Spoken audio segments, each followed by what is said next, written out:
Meus irmãos, abramos a palavra de Deus no Salmo de número 65. Salmo de número 65. O título da nossa mensagem é Graça em Plenitude. Graça em plenitude. Entenderemos por quê. Este salmo, ele mostra como Deus manifesta a sua graça de maneira copiosa, tanto sobre o seu povo, como sobre a história e sobre a criação. Por isso, graça em plenitude. Salmo 65. Ações de graças pelas bênçãos das searas. Ao mestre de canto, de Davi, cântico.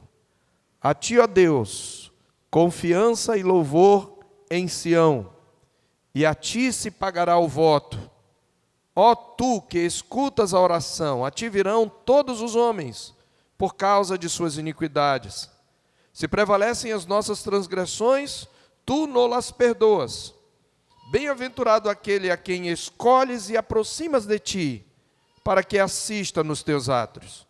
Ficaremos satisfeitos com a bondade de tua casa, o teu santo templo. Com tremendos feitos nos respondes em tua justiça, ó Deus, Salvador nosso, esperança de todos os confins da terra e dos mares longínquos. Que por tua força consolidas os montes, cingido de poder.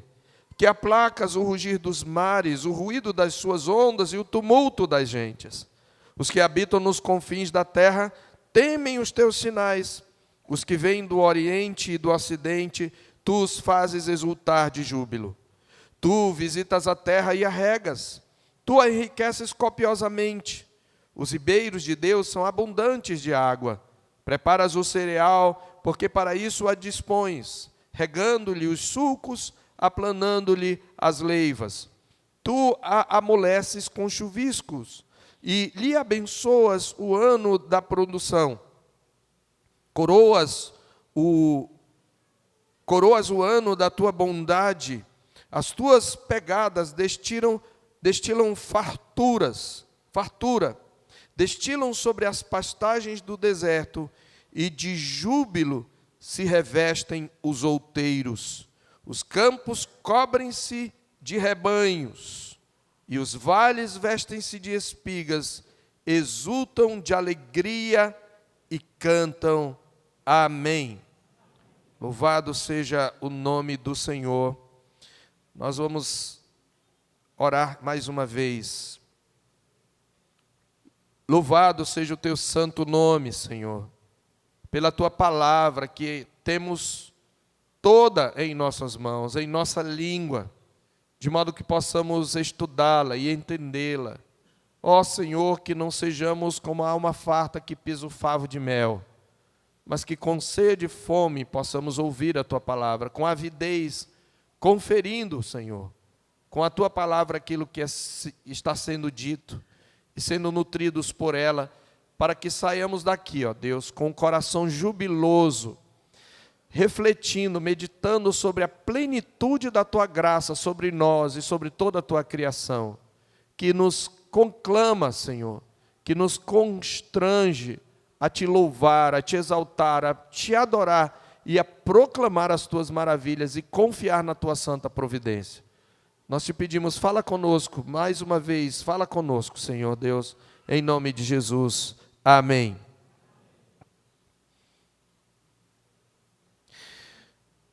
Meus irmãos, o Salmo 65 é um hino de gratidão. Nós temos visto mais salmos de lamento, de súplica, de pedido de socorro, mas aqui nós temos a partir do 65 até mais ou menos o 68, nós vamos ter, sobretudo, salmos de louvor. E este é um hino de gratidão e louvor a Deus por suas bênçãos, tanto espirituais como materiais. Nesse salmo, Davi celebra o Deus que ouve a oração, que perdoa a iniquidade, que governa a natureza e a história e que abençoa a terra com abundância. E quando nós olhamos para a nossa história como povo de Deus, a história do povo de Deus, quando nós olhamos para as nações e como o Evangelho tem avançado, e quando nós olhamos para os fenômenos da assim chamada natureza, nós podemos confirmar com este salmo que Deus merece todo o nosso louvor, porque Ele é um Deus cuja graça e bondade são abundantes, mesmo neste mundo caído. Este salmo é de Davi, possivelmente composto para uma celebração de colheita. Israel tinha muitas festas de colheita, e quando nós expomos o livro de Êxodo, nós mostramos isto, né? Você tinha as festas, a festa dos tabernáculos, a festa chamada Festa das Semanas, né? Você tinha o Pentecoste, todas eram festas de colheita. Algumas delas o Senhor ordenava ao seu povo que levasse as primícias e oferecesse ao Senhor, agradecendo, tanto no início da colheita, quando eles colhiam as primícias, como no final da colheita, eles também tinham que celebrar a provisão do Senhor, a bondade do Senhor. Então, este é um salmo que Davi, que é o segundo grande organizador, primeiro é Moisés, e eu não estou falando em ordem de importância, mas em ordem cronológica. Moisés é o primeiro a organizar a liturgia de Israel, mas Davi é o segundo a organizar a liturgia de Israel. Nós vemos isto nos livros de Reis, especialmente no livro de Crônicas, e a tradição, então, atribui este salmo a Davi. O próprio título está atribuindo este salmo a Davi, e Davi, então, o fez para ser cantado quando o povo ia para o templo reconhecer a fidelidade de Deus no sustento da vida e na renovação da terra. E Davi começa exaltando, primeiramente, as bênçãos espirituais de Deus, o perdão dos pecados. Ele é o Deus que reconcilia o pecador consigo. Depois ele passa a contemplar a Deus como aquele que governa soberanamente sobre o mundo. E ele termina celebrando o Criador que enche a terra de fartura e alegria. Por isso, meus irmãos, nós podemos estruturar este salmo em 3 movimentos que revelam a plenitude da graça divina, daí o título da nossa mensagem, Graça e Plenitude. Primeiramente, nós vamos ver, sobretudo nos versos 1 a 6, que Davi vai louvar a Deus pela graça espiritual que nos reconcilia consigo. Deus é aquele que se mostra gracioso para com o seu povo ao reconciliá-lo consigo mesmo, ao perdoar as suas iniquidades. Então, a graça espiritual que nos reconcilia consigo. Segundo, ele mostra essa graça em plenitude como graça soberana que governa sobre tudo. Este é o segundo ponto. E terceiro, ele vai louvar a Deus pela graça providencial que preenche a terra, que enche a terra de fartura. Então, primeiro ponto, louvemos a Deus pela sua graça em plenitude. Como é que ele revela essa graça? Primeiro, como graça espiritual que nos reconcilia consigo. Olha como ele começa este salmo. Ele diz: a ti, ó Deus, a ti seja dada, é isso que ele quer dizer, confiança e louvor em Sião. Sião era a fortaleza, era o lugar do templo, era o lugar onde era exercido o sacerdócio, era o lugar também do trono. Então, Sião aqui equivale, na verdade, na sua expressão terrena, contemporânea, à igreja. A ti, Senhor, confiança e louvor na igreja, é isso que ele quer dizer. E a ti se pagará o voto.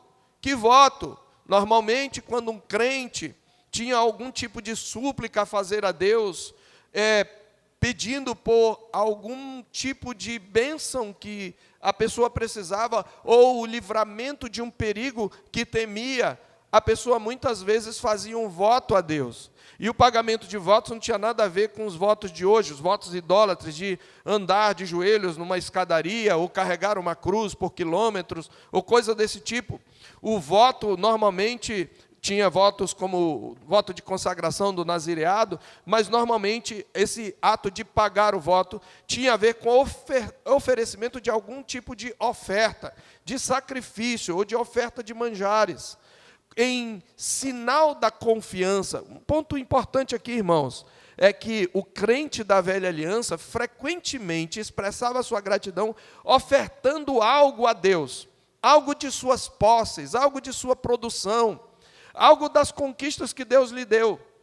Então, além dos dízimos, eles muitas vezes traziam o que chamavam de ofertas votivas, que tanto poderiam ser animais oferecidos, como uma oferta de manjares, como algum outro tipo de oferta que era dada ao Senhor.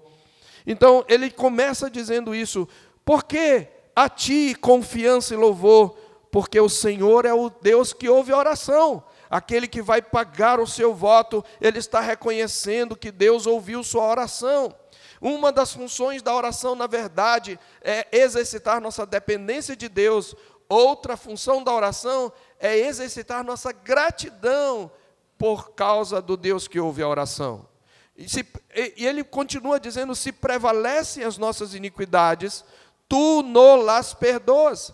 Mesmo que nós sejamos pecadores, mesmo que os nossos pecados se multipliquem, e aqui não é um convite a uma vida relaxada, ele está olhando para trás, para as quedas que ele teve, para os pecados que ele cometeu, para os muitos atos de ingratidão, e quando nós olhamos para o passado podemos pensar assim também, mas ele está dizendo: o Senhor perdoa todas as nossas iniquidades. Por isso, aquele que o Senhor acolhe, apesar das suas iniquidades, ele é bem-aventurado, ele é abençoado. Então, o Salmo não começa com petição, mas com a adoração. Davi reconhece que a Deus pertence o louvor e a confiança. E aqui não é apenas a confiança pessoal, sem dúvida, mas é a confiança que é professada, a confiança que se gloria. Sabe quando você está certo? Eu vou fazer uma comparação bem pobre, altamente pobre aqui, mas para a gente entender. Você está certo que o seu time vai ganhar o campeonato, você está confiante. E o que é que você faz? Você começa a falar para os quatro cantos, né? Porque o meu time isso, o meu time aquilo, e você veste a camisa, vamos vestir a camisa, mas vira e mexe o seu time perde, né? Porque ele não é Deus. Mas a confiança é exatamente esse tipo de confiança. É aquela que eu falo para os outros, eu me gabo para os outros, mas eu não estou me gabando de mim mesmo, eu estou me gabando do meu Deus. A Bíblia diz: aquele que se gloria, glorie-se no Senhor. Então Davi está dizendo: a ti pertence a confiança exultante, a confiança orgulhosa daqueles que esperam em ti, e a ti se pagará o voto. Davi reconhece então que a Deus pertence um louvor e a declaração de confiança, porque ele é digno de ser buscado e ouvido em Sião. Por quê? Primeiro, dentro desse grande ponto, porque ele é o Deus que ouve a oração. A sua graça espiritual que nos reconcilia consigo, consiste em Deus ouvir a nossa oração, mesmo sendo nós pecadores. Deus se revela como aquele que ouve a oração e se torna refúgio para toda a carne. Ele diz: ó tu que escutas a oração, a ti virão todos os homens. A expressão no original hebraico é: a ti virá toda a carne. Isso é interessante porque a Bíblia vai declarar em Isaías que toda a carne é como a erva, e a sua glória é como a flor da erva. Seca-se a erva, cai a sua flor, mas a palavra de Deus permanece para sempre. Mas aquele que confia no Deus misericordioso, aquele que reconhece os seus pecados e vem até Deus, ele ouve a oração. Deus se torna refúgio para toda a carne. O louvor, então, meus irmãos, não é mera emoção, mas é a resposta confiante ao Deus que se inclina para ouvir. Ele é o mesmo que Jesus nos apresenta como Pai. Jesus, lá em Mateus 6:8, diz que o Pai sabe o de que necessitamos antes que nós o peçamos.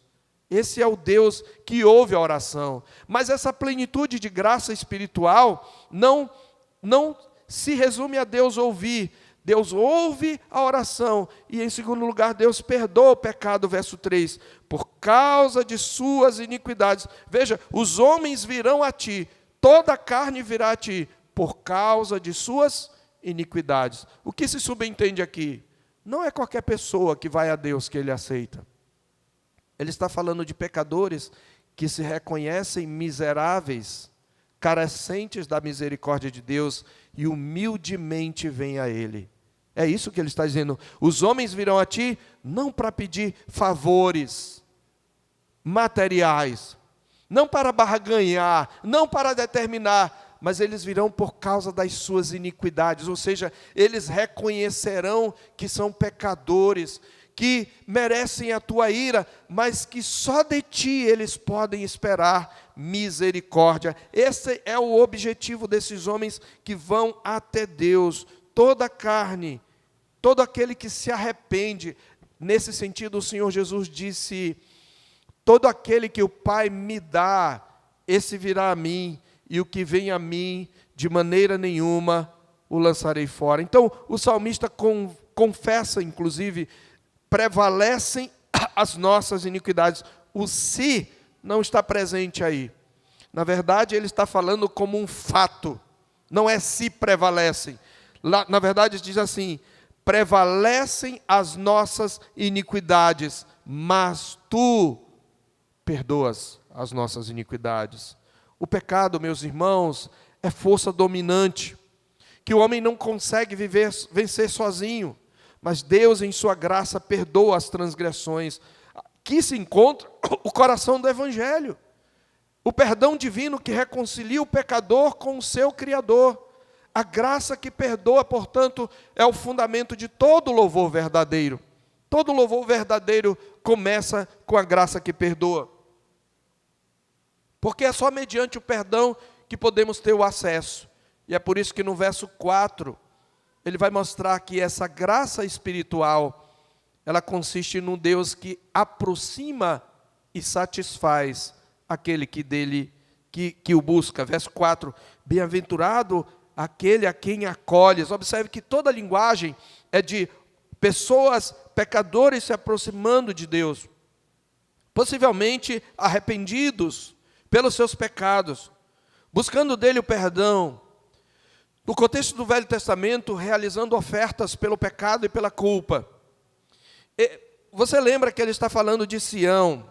Você vai ver que no verso 4 mesmo ele diz: ficaremos satisfeitos com a bondade de tua casa, o teu santo templo, porque nenhum pecador podia se aproximar se não fosse por meio do sacrifício que era oferecido no altar dos holocaustos.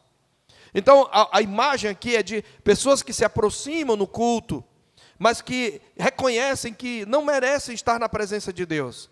E eles buscam então a misericórdia de Deus. E o que Deus faz por sua misericórdia? Por causa do sacrifício do Cordeiro, Deus os aproxima de si e os satisfaz. A graça, portanto, meus irmãos, ela é abundante, porque ela não apenas remove a culpa, ela não apenas ouve a oração, não apenas remove a culpa, mas ela restaura a comunhão. Deus escolhe e aproxima o seu povo para desfrutar de sua presença, e o seu povo pode dizer: ficaremos satisfeitos, ficaremos abundantemente abastecidos, alimentados, nutridos com a bondade da tua casa, que é o teu santo templo. A verdadeira bem-aventurança, meus irmãos, está na intimidade com Deus. A reconciliação gera contentamento. O coração reconciliado é um coração satisfeito. Quando nós entendemos essas bênçãos espirituais, isso só nos move ao louvor, porque a graça de Deus é a graça espiritual que nos reconcilia consigo. Em segundo lugar, Davi vai louvar a Deus pela sua graça soberana que governa sobre tudo. Veja aí os versos 5 a 8. Com tremendos feitos nos respondes em tua justiça, ó Deus, Salvador nosso, que não apenas a esperança nossa de Israel, mas a esperança de todos os confins da terra e dos mares longínquos, que por tua força consolidas os montes, cingido de poder. Ele está dizendo, os montes em Israel, eles eram um símbolo de firmeza, eles eram um símbolo de estabilidade, da qualidade daquilo que é inabalável. Por isso que o Salmo 151 diz que os que confiam no Senhor são como os montes de Sião, que não se abalam, mas estão firmes para sempre. É por isso que Davi, no Salmo 30, diz: tu, Senhor, por teu favor, fizeste permanecer forte a minha montanha. Então, quando ele diz que é o Senhor que firma os montes, ele é o mesmo que também dá firmeza ao seu povo. Deus é cingido de poder. Ele é aquele que aplaca o rugir dos mares, o ruído das suas ondas e o tumulto das gentes. Por que ele está misturando mar com gente? Porque na Bíblia também, a fúria do mar é um símbolo para a fúria das nações. E o contexto aqui, então, é um contexto de guerra. O salmista está olhando como Deus, nas guerras, dava vitória a Israel. Apesar das nações virem contra o povo de Israel, Deus lhe dava vitória. E mais do que simplesmente derrotar as nações, elas reconhecem o poder de Deus. Essa é a ideia. Ele aplaca os rugidos. Por isso ele diz assim, os que habitam nos confins da terra, eles temem os teus prodígios. Mas não é apenas um temor, tu os fazes exultar de júbilo. Então, observe aqui que há uma ampliação, irmãos, do templo, o lugar onde o povo se aproxima de Deus, onde busca o perdão dos pecados, onde busca reconciliação, onde busca ser ouvido. Do templo, o olhar do salmista se amplia para o mundo. E ele está dizendo que essa graça, ela se manifesta em plenitude, porque o mesmo Deus que perdoa o pecado, também rege todo o universo com poder e justiça. Ele vai mostrar dentro desse ponto, no verso 5, que Ele é o Deus da salvação e é a esperança universal. Ele é a esperança de todas as nações. Ele é chamado primeiro de Deus da nossa salvação. As suas obras são chamadas de tremendos feitos de justiça. Não há região fora do alcance da sua graça. É isso que o salmista está dizendo. Ele é a esperança dos confins da terra. De modo, meus irmãos, que o louvor de Sião se une ao louvor das nações. Nós temos aqui uma perspectiva missiológica. Devemos lembrar que estamos no livro 2, que resume-se na palavra comunicação. Israel está comunicando quem é o seu Deus às nações. Por isso, este salmo está dizendo que o louvor de Sião, em algum momento, vai se unir ao louvor das nações. E ele está aqui antecipando aquele dia em que todo joelho se dobrará diante de Cristo. Quando o Senhor Jesus vier. Ele é o Deus cuja graça governa sobre tudo. É o Deus da salvação para todas as nações, é a esperança universal. E é o Deus poderoso na criação e na história. Quando ele diz que ele consolida os montes com sua força, que ele aplaca o rugir dos mares e o tumulto das gentes, é como se fosse uma espécie de... A imagem aqui é uma imagem quase mitológica, porque ela é poética. Dá ideia que os povos pagãos tinham uma ideia de um mar primevo, que tinha poder, que era quase uma entidade divina, quase incontrolável. Mas Deus é o Criador, o mar não é uma entidade divina. Ele pode ser aplacado e do mesmo modo as nações. Então, o que ele está dizendo, irmãos, é que a natureza e a história estão igualmente sob o domínio divino. Não é só a igreja que está sob o domínio divino. Nada escapa ao governo de Deus, nem o caos das águas, nem a rebelião humana, o tumulto das gentes.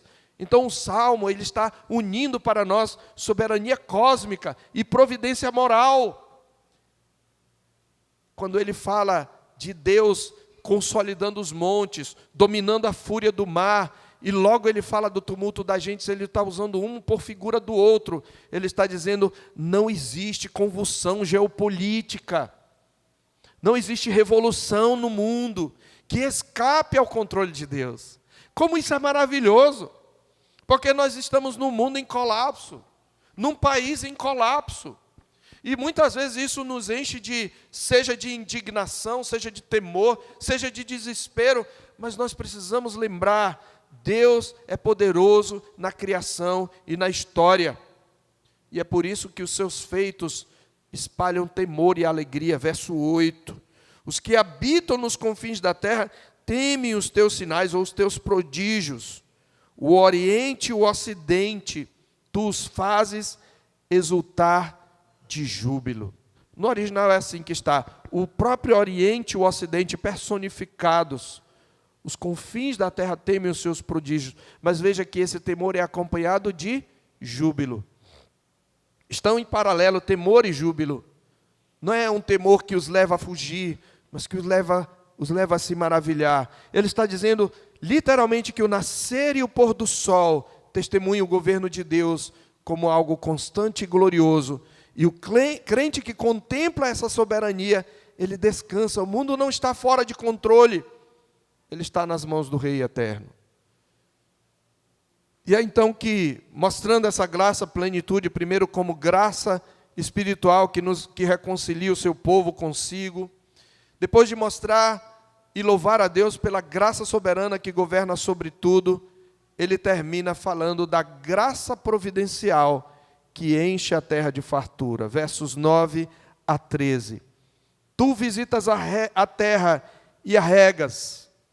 Veja o cuidado de Deus. Ele está descrevendo aqui aquele período de chuva, que nós tão bem conhecemos, não é? Nós conhecemos até mais do que Davi. Porque Davi habitava numa região que era árida, que só de tempos em tempos tinha chuva. Mas nós habitamos numa região abundante de chuva. Tu visitas a terra e a regas, tu a enriqueces copiosamente. Os ribeiros de Deus são abundantes de água, são os riachos, os rios temporários que aparecem no período das chuvas lá na região da Palestina. Tu lhes dás o cereal, porque assim o preparas, regando-lhe os sulcos.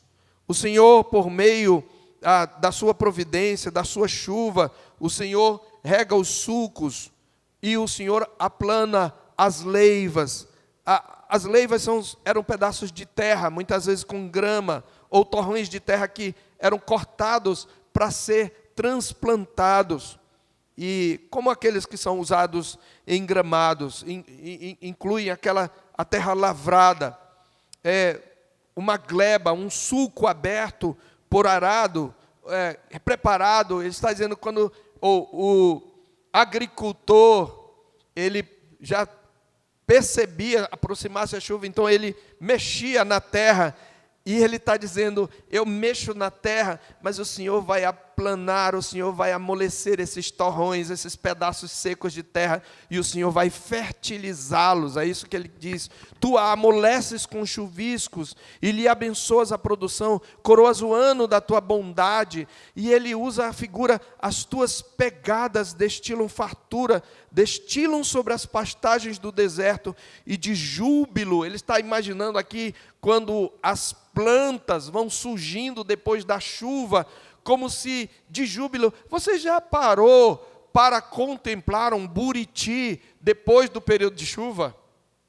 Eu nunca esqueço que em 97, final de 97, eu lembro porque foi um ano que a minha esposa foi operada do coração, e estávamos voltando, depois de 6 meses em São Paulo, estávamos voltando para Boa Vista, e foi um período de uma longa e pesada seca. Nós vimos vários igarapés que nunca tínhamos visto secarem, se tornarem um torrão seco. E quando nós passávamos além da queimada, nós vimos as folhas dos buritizais, mesmo aquelas que ainda estavam verdes, bem opacas. E eu sempre gostei de observar a criação. Eu viajava muito de Caracaraí para Boa Vista, e se eu não tomasse cuidado, eu poderia até sofrer um acidente, porque eu ficava contemplando as matas, aquelas lagoas temporárias, e até louvando e exaltando o nome do Senhor, enquanto eu vinha ou ia. Mas eu me lembro quando as chuvas vieram. E depois das chuvas eu me lembro da minha primeira viagem. Irmãos, parecia que os buritis sorriam. As palhas mexiam com um brilho intenso, como que exultarem. E quando eu olho para esse salmo, eu me lembro dessa imagem.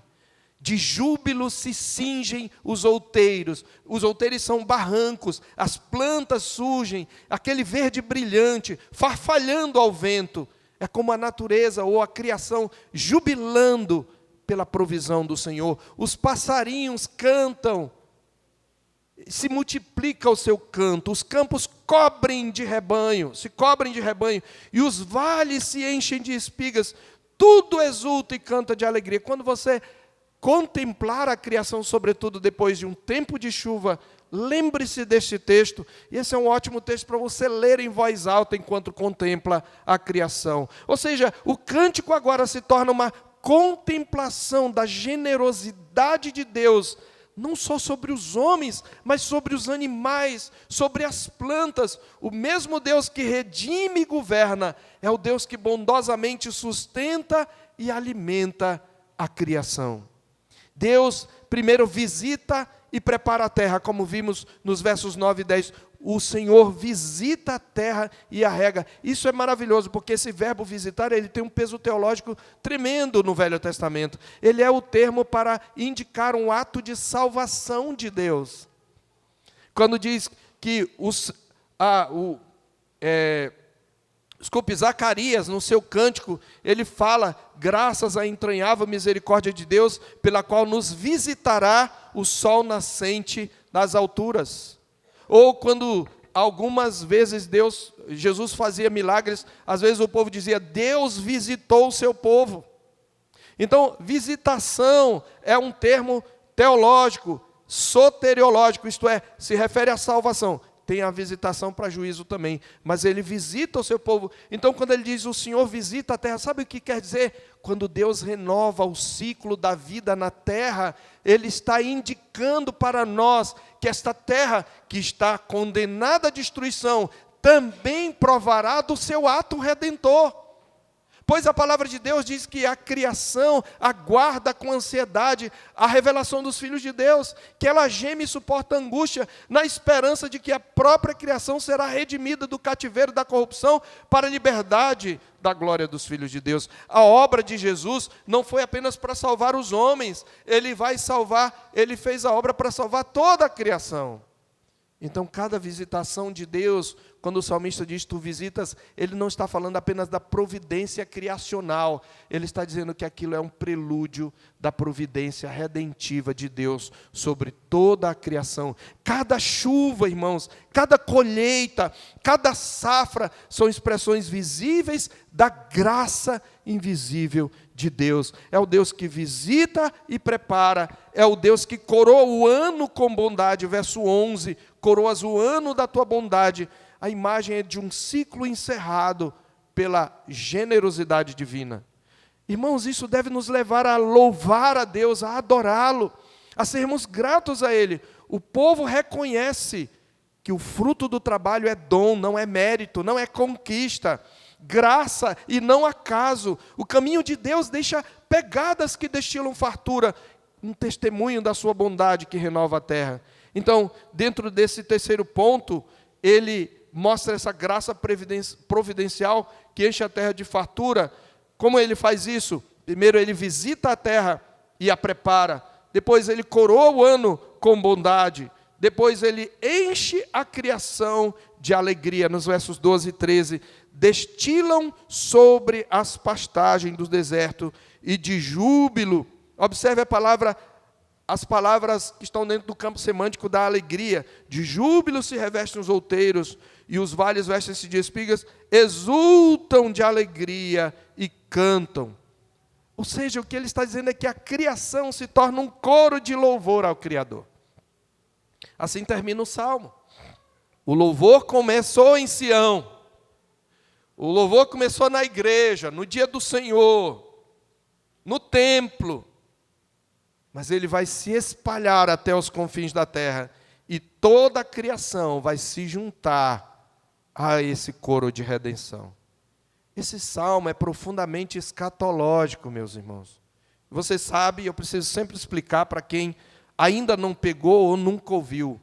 Verdades escatológicas são verdades que se referem à consumação da obra redentora, quando da vinda de Jesus. E é por isso que ele canta a plenitude da graça de Deus. É por isso que ele começa no altar do perdão e termina nos campos da abundância, onde cada parte da vida, o Espírito, a história e a criação, é sustentada pela mão graciosa do Senhor. A graça espiritual que nos reconcilia com Deus e nos satisfaz em sua presença é a mesma graça soberana que governa com poder e justiça sobre tudo, e a graça providencial que, enquanto não consuma todas as coisas, enche a terra de fartura e de alegria. Irmãos, o cumprimento de tudo isso obviamente está em Cristo. Cristo é o cumprimento supremo dessas três manifestações da graça. Pois foi Ele que nos reconciliou com o Pai pelo seu sangue. Justificados, pois, mediante a fé, temos paz com Deus, por meio de nosso Senhor Jesus Cristo, por intermédio de quem, igualmente, obtivemos acesso pela fé a esta graça, na qual estamos firmes e gloriamo-nos na esperança da glória de Deus. Cristo nos reconciliou com o Pai. Cristo ressuscitou, vencendo a morte, está à destra de Deus, e Ele reina sobre todas as coisas, no céu e na terra, e está colocando todos os inimigos debaixo dos seus pés, e um dia todo joelho se dobrará diante dEle. Cristo manifesta a graça soberana que governa com poder e justiça. E Cristo, em terceiro lugar, é o Deus que sustenta todas as coisas e as renova pelo seu Espírito. A Bíblia diz em Hebreus capítulo 1, que Ele é o resplendor da glória e a expressão exata da substância divina, sustentando todas as coisas pela palavra do seu poder. E a Bíblia diz que aprove a Deus que nele residisse a plenitude, e que um dia Deus fará convergir em Cristo na plenitude, na dispensação da plenitude dos tempos. Lá em Efésios isso está escrito. Se eu não me engano, o capítulo 1, verso 9, Deus aprove a Deus que na dispensação da plenitude dos tempos, no final de todas as coisas do céu e da terra convergirão para Cristo. Este é o ponto, meus amados irmãos. É por isso que nós falamos de graça e plenitude, não é? João reconhece isso. Porque você lembra, João começa o seu evangelho mostrando como o Verbo estava presente na criação. Como o Verbo veio e se encarnou na história. Ele diz, no princípio era o Verbo, e o Verbo estava com Deus, e o Verbo era Deus. João capítulo 1. Ele estava no princípio com Deus, todas as coisas foram feitas por intermédio dele, e sem ele nada do que foi feito se fez. A vida estava nele, e a vida era a luz dos homens. A luz resplandece nas trevas, e as trevas não prevalecem contra ela. Mas esse mesmo João, ele diz exatamente que Jesus é a manifestação mais clara da graça de Deus em plenitude. No capítulo 1 mesmo, é interessante que ele vai dizer que todos nós recebemos da sua plenitude. Verso 16, porque todos nós temos recebido da sua plenitude e graça sobre graça. A graça de Deus em plenitude é Cristo. E se manifesta nesse cuidado. Eu quero então encerrar esta mensagem, queridos, trazendo 4 princípios a partir que trazem implicações para nós. O primeiro deles, a graça que reconcilia deve nos conduzir à adoração sincera. A graça que reconcilia deve nos conduzir à adoração sincera. O salmo começa com louvor, porque a reconciliação com Deus é o fundamento de toda adoração verdadeira. Quem experimentou o perdão, irmãos, de Deus e entendeu quão maligno é o pecado, não pode permanecer indiferente. O culto, portanto, não é mera formalidade.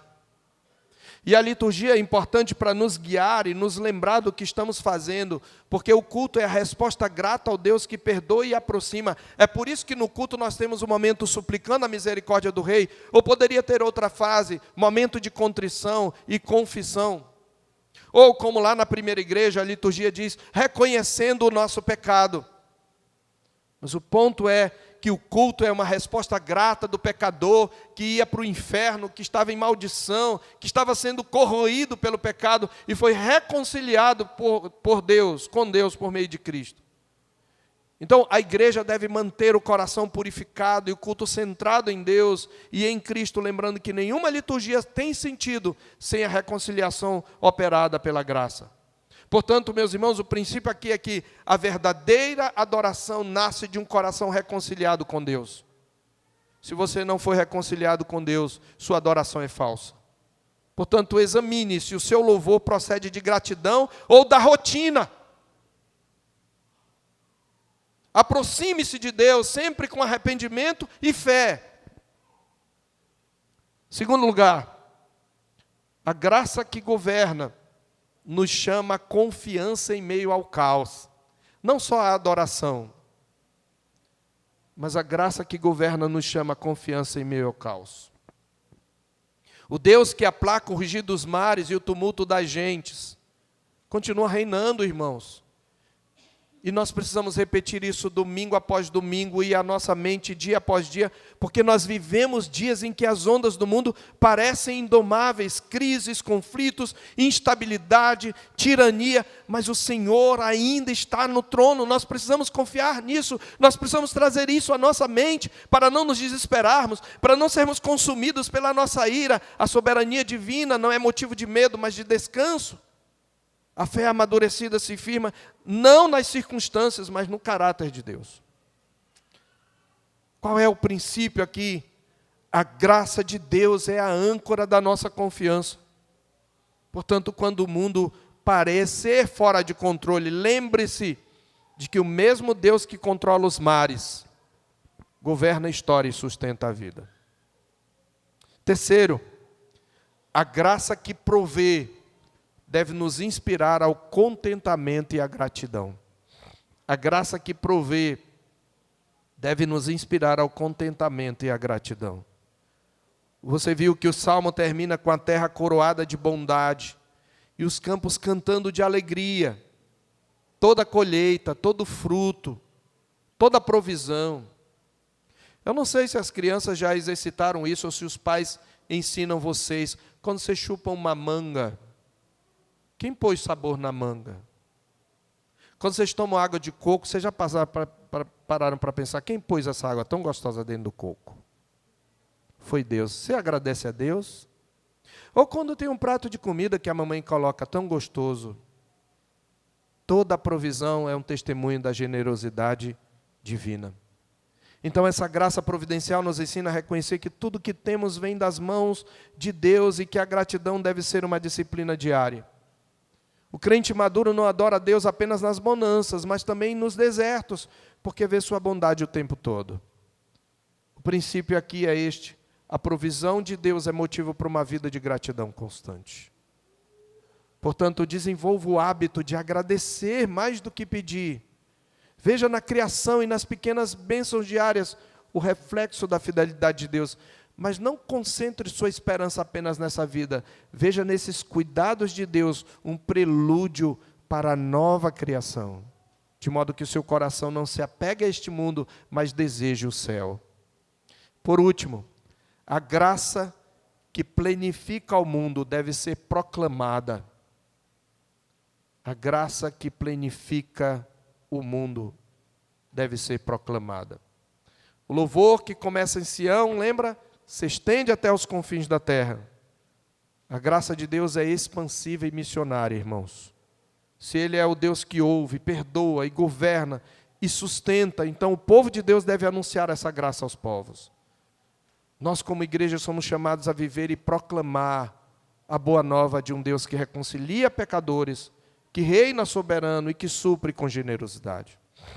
Se diante das convulsões geopolíticas, da crise que vive o nosso país, nós juntamos ao coro dos pagãos, vociferando nas redes sociais, ao invés de proclamar o Cristo que consola, nós não estamos fazendo diferente deles.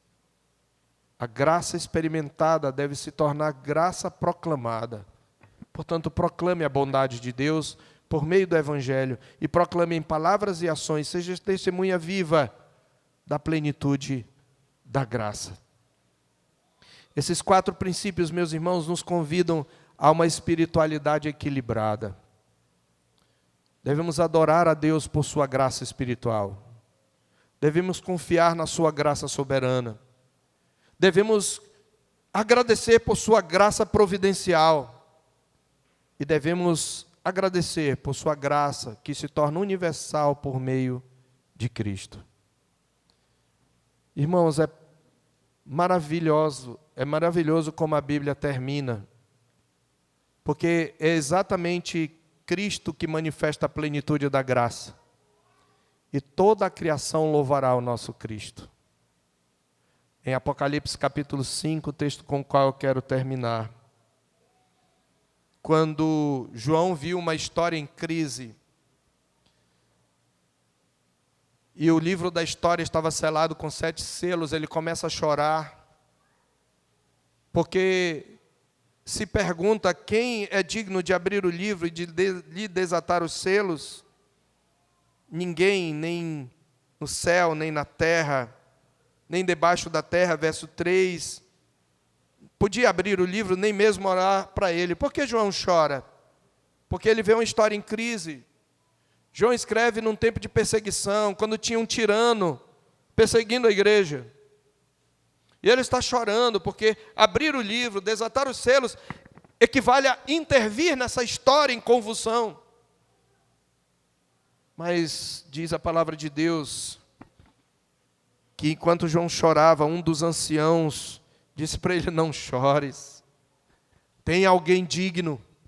O leão da tribo de Judá, a raiz de Davi, venceu para abrir o livro e desatar os 7 selos. E quando ele olha, ele não vê, no entanto, um leão. Ele vê em pé, no meio do trono e dos 4 seres viventes, entre os anciãos, ele vê um cordeiro. Esse cordeiro traz as marcas da morte, um cordeiro como tendo sido morto, porém vivo.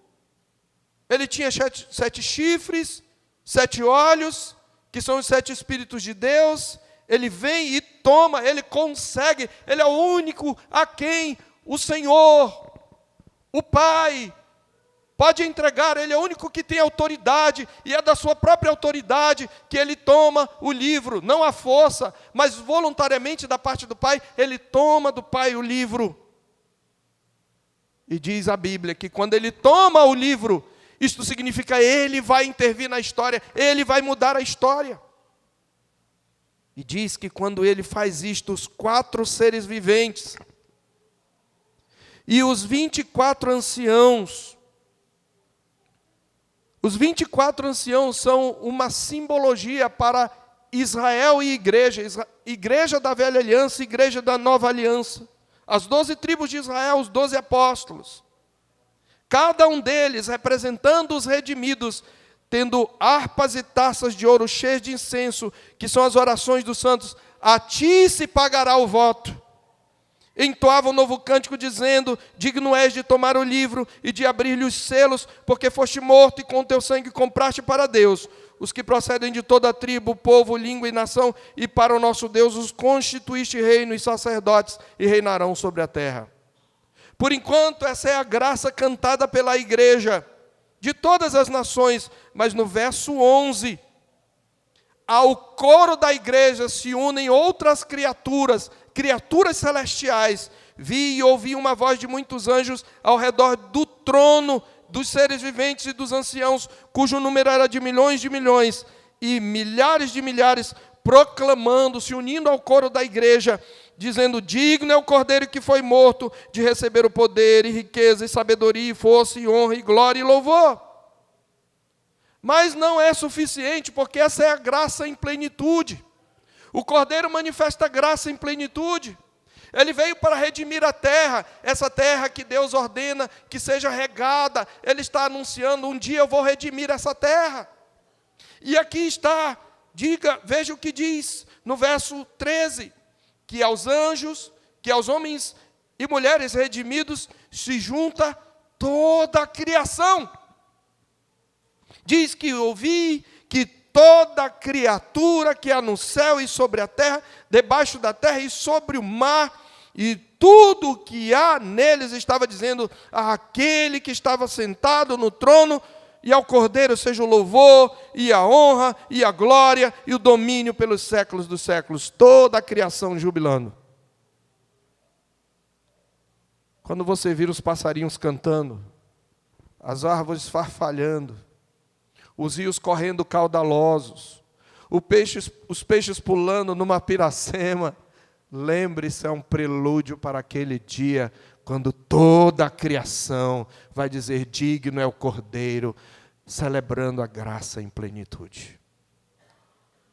É disso que esse salmo está falando. E é por isso, queridos, que nós precisamos louvar a esse Deus, confiar nesse Deus. Que o Senhor Deus, que nós lembremos esse canto, ele pode ser resumido na doxologia da igreja, porque dele, e por meio dele, e para ele, são todas as coisas, a ele a glória, pois eternamente. Amém. Louvamos o teu nome, ó Deus. Somos movidos em nosso coração de alegria e júbilo, por vermos a tua graça se manifestando sobre nós em plenitude, como graça que nos reconcilia e nos aproxima de ti, nos enche de abundância e contentamento. Como graça que reina sobre as nações, que aplaca o rugir dos mares e silencia o tumulto das gentes.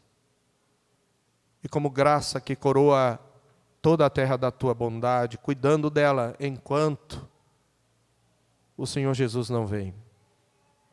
Mas tudo isso sabemos que se cumpre no Senhor Jesus, o nosso Rei, que já está reinando sobre todas as nações. Que isso nos encha, ó Deus, de gratidão, de louvor, de adoração, de confiança, de contentamento e de um zelo para proclamar essa graça ao mundo. É o que nós te pedimos em nome de Jesus, e que a graça do nosso Senhor e Salvador Jesus Cristo, o amor sacrificial de Deus nosso Pai e a comunhão consoladora seja conosco e com todo o povo de Deus agora e para sempre. Amém.